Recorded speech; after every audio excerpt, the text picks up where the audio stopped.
This morning, we'll be starting a new preaching series called Mindful Living.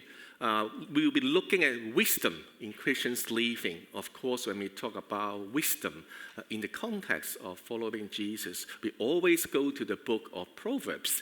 And we'll look at how wisdom begins in our life. Now, let me ask you all a question. Who would you think of if I talk about incandescent light?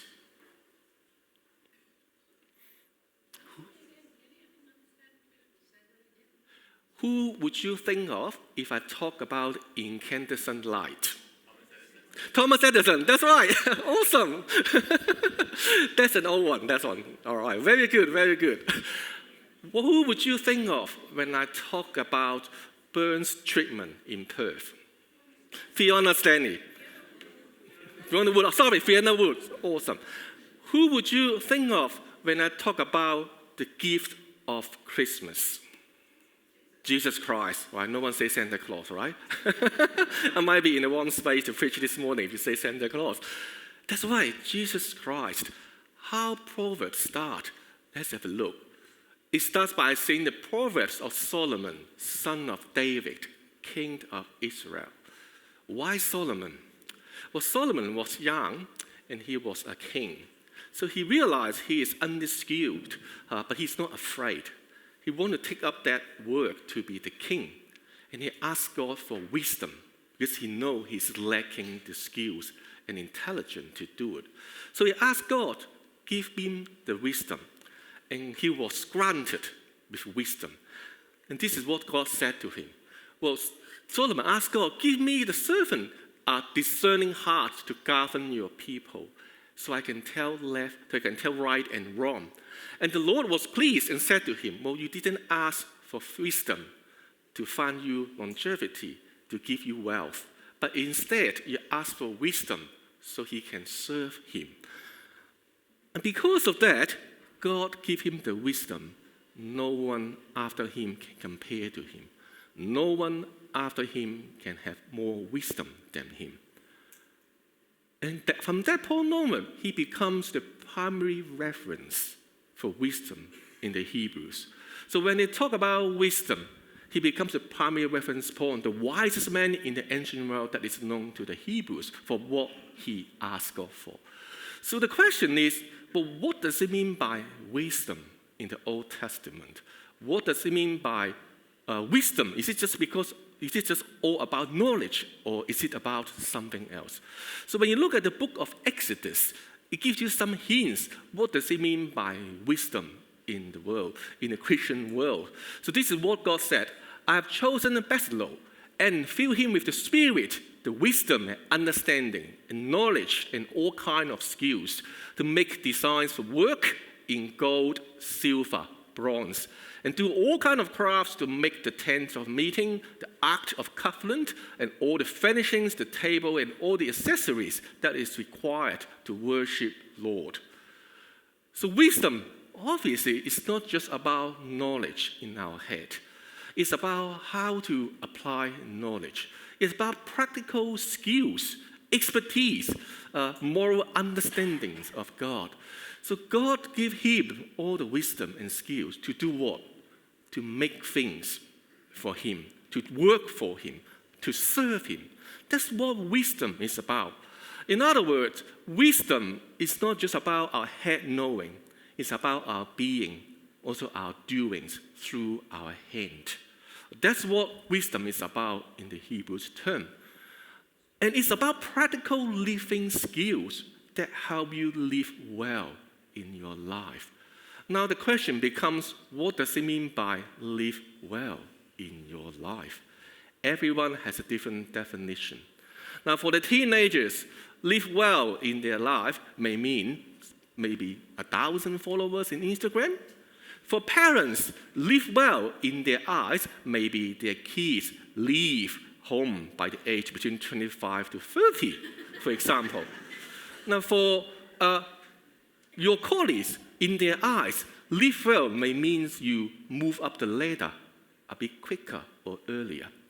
Now, in the eyes of the seniors, to live well, it may mean you maintain a very good physical health. For those people who are like us, to live well, it probably means, well, at least maybe you have a home. In the eyes of the Australian dreams, that may mean you buy your own home. But the word wisdom in Hebrew here means live well in the eyes of God, in the world that we are living in. Listen to this again. Wisdom in the Bible means live well in the eyes of God, in the world that we are living in. So what does it mean then? What does it mean by live well in the eyes of God? Well, it's all about how we use the life God has given us, how we use the possessions God has given us, how we use the belongings that God has given us to serve Him for His purpose. Now, for example, if you have a gold bullion, for example, this is... The question is, what are you going to use this for? What are you going to use this to make things? What are you going to make? Now, for some people, you might want to turn it into a Rolex, a watch. Now, this is a real Rolex. You don't believe me, you're laughing. It is a real one. This is what my father gave me 12 years ago. And in his generation, that's what they do. It's obviously symbolized live well in the eyes of his generation. It has got a manufacturer certificate written in French, dated 1982, believe it or not. That's very important. In their generations, that's what it means. Collect watches, collect something valuable. That means you live well in the eyes of your generations, in the eyes of the world in that time. Now, or the other option is you can turn gold into a chalice to serve our Lord. This is used in the communion. Here it comes. This is the question. If God has given you a gold bullion, what are you going to make it out of? Are you going to use it to do something for yourself? Or are you going to use it to do something for God? And that's the question I'm asking. Now, there is always a constant tension between our desire, our discernment, and our decision. So our desire for God or our desire for ourselves. Our discernment, whether this is from God or our discernment, this is from something else. And our action, decide what do you want to do. Are you doing it for God or are you doing it for someone else? There's always a constant tension there. And the book of the Proverbs is telling us, giving us guidance, advice, wise words to tell us what we need to do. And that's why in the next few verses, it said for gaining wisdom, instructions, understanding the words of insights, receiving instructions in prudent behavior, listen and add to our learning, discern and get guidance so we can understand God and how to live life with wisdom better. That's the purpose of Proverbs, is to teach us, guide us, to live life well in the eyes of God, to find peace with God in our day-to-day living. Now, the Proverbs, it has got a huge range of sayings in it. In fact, Proverbs actually means short and clever saying. It was meant to rule and govern our life. So there are a bunch of short sayings, clever and wise, and they give you a range of topics. It covers quite a vast territory of your daily living, from marriage to parenting, how to find a friend, how to hold a relationship, how to hold a friendship, how do you spend your money, whether to drink alcohol or not. It gives you a range of advice what you need to do in your life. And it speaks a lot into a day-to-day living situation, not just about eternity and how we should make choices in our life. So let's have a look what it actually says overall.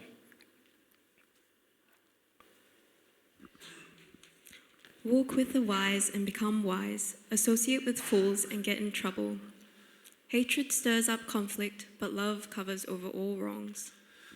In Proverbs, it gives you wise words about how to pick a friend. It also tells you how you might be able to hold friendships or relationships. Anxiety weighs down the heart, but a kind word cheers it up. A cheerful heart is good medicine, but a crushed spirit dries up the bones. In Proverbs, you literally can find something for everything, something for everyone as well. Here you got some wise sayings for the anxious. You also have some wise saying for the depressed. Laughter can conceal a heavy heart, but when the laughter ends, the grief remains. Better to be a nobody and yet have a servant than pretend to be somebody and have no food. There you go.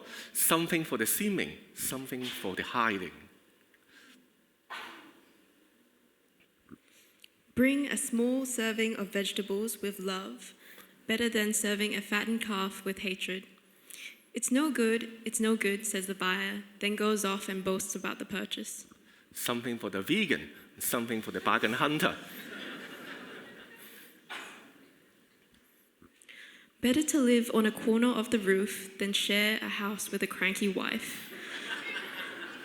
Man who finds a wife finds what is good and receives favor from the Lord. It's very fair, Proverbs. It gives you saying to justify a man cave in the house, but it also qualifies the blessing of a wife. How good is that? Have you ever come across this? I know some of you are checking the reference now because you're not convinced. I'm quite convinced. Proverbs, the sayings there will mean to be short, sweet, and swift. Why? Why they keep it short? Why they keep it sweet and swift? There's a reason behind. Because the author, he knows, he learned it well. To cultivate that moral compass in our life, in line with God, it takes practices. It takes time to build. It takes time to grow. So we need something handy, light, and portable. So whenever we face a situation, let's say if an argument with a friend, you know how to deal with it. When you go to a restaurant, you know what to order. No, that's not the case. When you're living a daily life, you need something really portable that you can immediately draw on to deal with your situation. That's why the Proverbs, they are short and sweet stuff there to tell people what you need to do, and you can draw on them when you need to. It tells you what you do if you do it, and what happens if you do it, or if you don't do it. So it's a bunch of sayings here helping you to live a life. Now, it tells you to live well in the eyes of God, to find peace with God in your dealing with people, dealing with God, and dealing with your day-to-day situations. But in saying that, there's no guarantee by following all the wise saying, you will live a good life. Well, that's the interesting bit. If you think you are honest, you're hardworking, you may get wealthy, well, it doesn't have to be the case, because that's not what the book of Proverbs is telling you. It's not giving you promises. It's giving you life principles. So if you follow, you build the character, Christ-like character. If you do well, there's a high potential you might live a good life, but not absolute. It's not telling you you will live a good life if you follow all these principles, but the potential is there. That's what it's trying to tell you. Now, because life is very complex, there's no one formula that can dictate and make the outcome. In fact, in Proverbs, it says multiple things that you know, in reality, it doesn't have to be the case. For example, it says, lazy hands makes for poverty, and diligent hands bring wealth. But on the surface, it sounds right. Is it? Doesn't have to be. There are a lot of people who work so hard, 7 days a week, 10 hours per day, but they are still living under the poverty line. It depends on which country you are in as well. So it's not telling you if you work hard, if you're diligent, you will get rich. It's not a promise. It's a principle to conduct your life. Look at the second one. Start children off on the way they should go, and even when they are old, they will not turn from it. Now, this is one of the most common sayings in the Bible that you will draw when you look at parenting. When you try to parent children or when you give advice for someone to parent their children, start your children off on the way they should go. But there's a question here. Well, how would you know, how would you guarantee your children will always stay on track? They will not go off well. You will never know. The moment when you know, it's always too late. And all you hope is it can be reversible. And that's a challenge, isn't it? There's no guarantee until they find a friend that can draw them away from Jesus, until they find a friend that draw them away from the path that they should be on. There's no guarantee for that. And then there's another one here from Proverbs. The fear of the Lord adds length to a life, and the years of the wicked are cut short. Is it true all the time? Not quite. Well, in the garden before crucifixion, Jesus was praying, and he was so distressed. He prayed to God, please take this cup away, but not my will, but your will. Now, if you look through the Bible, he will be the person who most fear of God. Yet, he died at the age of 33. And Hitler died at 56. So what does it mean? The Proverbs, this wise saying in the Bible, was not meant to be promise. It was meant to be life principles to help us to live well in the eyes of God. Whether it live well in the eyes of the world, we can't actually tell. It all depends on your perspective. Now, because life is a big mix of goods and bads, turmoils, emotions, evil and good people, you can't really predict. Now, the question is, well, if Proverbs give us the wise saying to live well in the eyes of God, why can't it promise a good life to us then? What is the point of following Proverbs, but you're not living a life that is good in the eyes of the world? This is how Proverbs conclude in the first 7 verses. The fear of the Lord is the beginning of knowledge. Fools despise wisdom and instruction. At the end, Proverbs, it tells us one very important thing. The most important wisdom that we must have is fear of the Lord. What is fear? Now, fear is not terror. It's not trying to scare you, but reference to God. Submit and surrender to his moral standard. Let him guide and grow our moral compass to follow him. That's one thing. Life decisions to live well in the eyes of God, it comes back to the question, what are you going to do with the gold bullion? That's your life decisions. It's not moral, but it's to do with your life decisions. How can you make a decision in your life that seeks peace with God, that lives well with God? That's what it is all about. Now, why can't he give you promises then? There's a very good reason behind. If you read Proverbs, if you avoid doing something, then you won't get something bad. But it's all good. But the question is, are you fear of God or are you fear of the future? You can't follow Jesus because you have fear of the future. You follow Jesus because you have fear of God. You are reference to him. That's what it's talking about. Now, on the other side, if you do good things, if Proverbs said you will get a good life and it is a promise, that's hugely problematic. Because what is happening here is now you have the formula to live a good life. Then you don't need Jesus. You find the formula to longevity. You find the formula to success. You don't need Jesus. If you don't need him, you won't show reference to him either. So what happened in Proverbs is it gives you the life principles. If you follow the teachings, if you make the right choices, you will live well in the eyes of God. You will live in peace with God. Whether you live well in the eyes of the world, there's no guarantee. Because it's not what they are after. And this is good. Because the whole thing about following Jesus is about fear of the Lord. Follow him. Surrender to his plan and everything. There is always a tension between our desire, our discernment, and our decisions. Let's say to live well in the eyes of the world, you might choose to work part-time. You might desire to work part-time. And then the rest of the week, you might do your hobbies.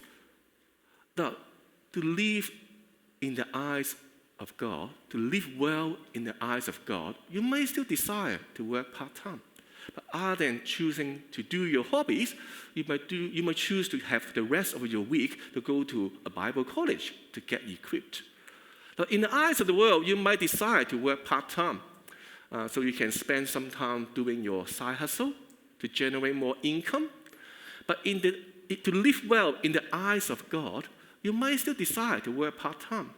But instead, you might choose to spend the rest of the week, instead of doing your side hustle, you might be volunteering in the church to store treasure in the heaven. To live well in the eyes of the world, you might choose to take leave to travel around the world. But to live well in the eyes of God, you might choose to take leave, but part of your trip may be go to somewhere to do a mission trip. You see, there is a constant tension there in our desire, our discernment, and our decision on what to do. It comes from your knowing, your being, and your doing. They're constantly in tension with each other. The moment when you decide to follow God, sometimes you will not find peace with yourself, or you won't find peace with the world. If you find peace with yourself and find peace with the world, you always get disturbed because finding peace with God is a lot harder. And that's the challenge.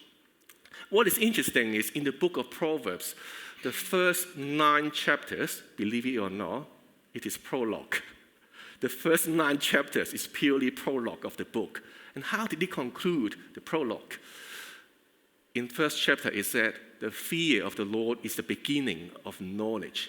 At the end of the prologue, it said the fear of the Lord is the beginning of wisdom. What it is telling us is fear of the Lord comes from our head, our knowing first.